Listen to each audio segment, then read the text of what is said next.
Bienvenue dans Signature, un format consacré à celles et ceux qui donnent une image au One Piece Card Game, ou au PTCG, si jamais vous êtes plus familier avec ce terme. Ici on parle pas de méta, on parle pas de valeur non plus. Ici on parle de regard, de gestes, de style. Parce que au PTCG, c'est pas juste un jeu, c'est aussi un art. Et avant toutes les signatures, il y en a une seule, originelle.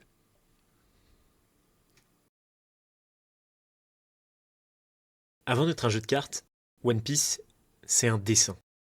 Des traits noirs, du blanc, et surtout du silence entre deux cases. Je vous propose donc dans cet épisode de parler des cartes manga. En effet, aujourd'hui, on commence par l'origine.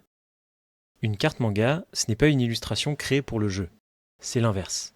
Ce sont des cartes de TCG directement issues du matériau d'origine, le manga lui-même. Chaque image que vous voyez existe déjà, elle est retrouvable dans vos tomes favoris. Rien n'a été redessiné, rien n'a été réinterprété. Le jeu ne fait que prélever un instant et lui donner une autre forme. Et pour commencer Signature, c'est un point de départ idéal. Parce qu'ici, l'art ne s'adapte pas au jeu, c'est le jeu qui s'incline devant l'art. Les cartes manga sont particulières, elles n'essaient pas d'impressionner. Elles n'essaient pas d'être spectaculaires non plus. Elles n'ajoutent rien, elles prélèvent. Elles prennent un instant précis et le déposent sur une carte. Regardons cette carte Nami par exemple. Le premier sentiment qui se dégage, ce n'est pas la tension, c'est la liberté. Les bras sont levés, le corps est ouvert, Nami sourit. Et sourire n'est pas anodin, ce n'est quand même pas rien. On se parle du moment où Nami retrouve un peu sa seconde famille, son équipage. Et ça, après l'ellipse qui a suivi l'épisode de Marineford. On est quand même à un tournant crucial du manga. Mais on sait aussi que ce sourire n'a pas toujours été là. Nami a grandi sous le poids d'une dette imposée, une enfance passée à survivre, à calculer, à voler. Non par choix, mais par nécessité. Cette carte ne montre pas cette période sombre. Elle montre ce qui vient après. L'illustration centrale, c'est une Nami libérée. Mais le fond raconte autre chose. Des fragments du manga, des expressions différentes. Cette carte ne nie pas le passé, elle l'englobe. Et c'est pour ça qu'on retrouve sur cette carte, et dans son fond, uniquement des illustrations qui sont avant le timeskip. Le présent est lumineux, parce que le chemin ne l'a pas toujours été. La carte devient un résumé émotionnel. Voilà toute la charge émotionnelle et l'histoire que Bandai essaie de mettre dans ses cartes manga. Et c'est précisément pour ça qu'ils utilisent les illustrations d'origine. Regardons maintenant Luffy. Le corps est dans une position particulière. On sent bien que quelque chose d'important est en train de se passer. Cette posture, ce visuel, n'est pas spécialement héroïque au premier regard. Elle est même chaotique. Mais ce chaos fait partie de l'identité de Luffy. Depuis le début, Luffy avance sans plan.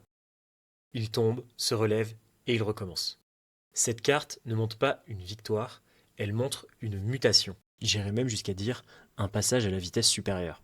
Le trait vibre, la fumée envahit l'espace, le dessin ne cherche pas à figer un instant, il cherche à suivre un mouvement. Chez Luffy, devenir plus fort n'a jamais été une destination. C'est un état permanent, son état d'esprit. Et ça, la carte l'illustre parfaitement. Regardons Shanks. Rien ne déborde. Le corps est droit, stable, presque immobile. Et pourtant, l'attention est partout.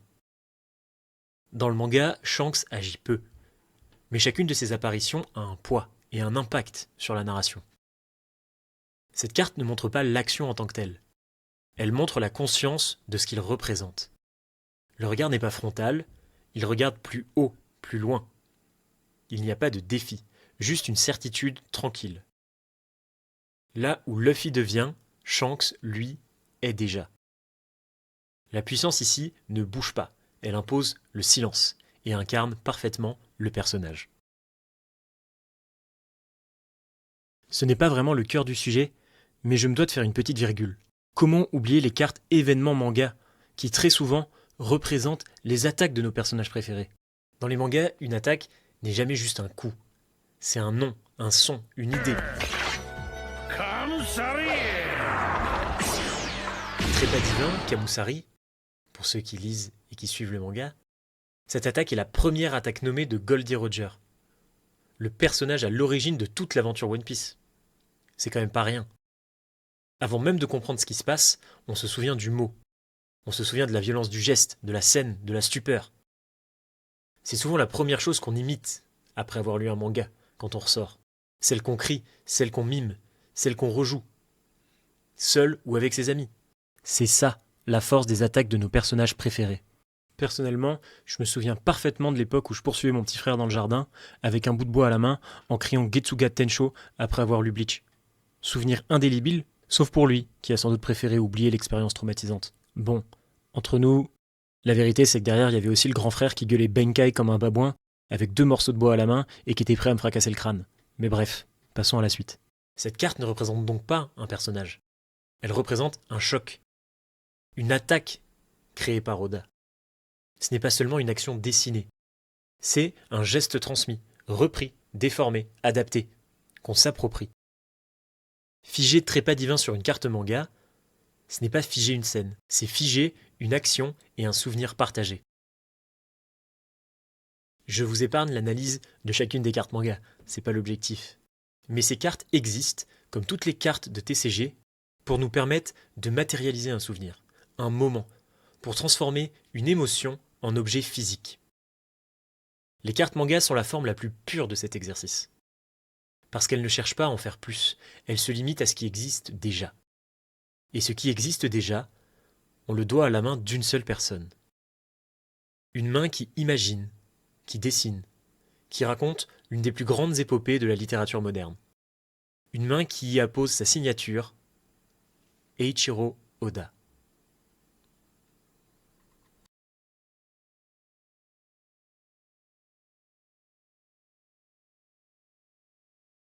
La richesse de One Piece, c'est le voyage qui vient après. Signature, ce n'est pas une émission sur les cartes, c'est une émission sur ceux qui les dessinent.